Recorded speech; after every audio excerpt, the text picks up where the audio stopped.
In about 1 minute, you're going to have learned all the different ways we can use the past simple tense. We're going to use examples from Bram Stoker's Dracula, because Jonathan Harker's fictional journal is written after the events he describes, so Dracula is full of past simple events.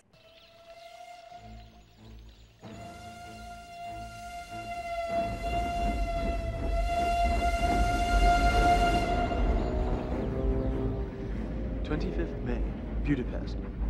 Left Budapest early this morning. The impression I had was that we were leaving the west and entering the east. We use the past simple tense when we want to refer to a completed action or event. An event that happened in the past and at a specific place and time. We can also use the past simple to refer to events or actions that happened over a specific period in the past, or actions that were a habit during a specific period in the past. The past simple isn't all boring though. It works very well with deadpan.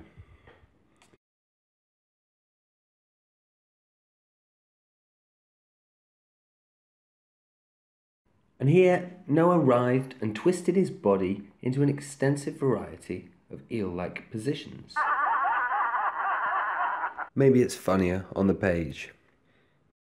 It's like that time the comedian Jack Dee said that vampires were real, but they only drank the blood of penguins.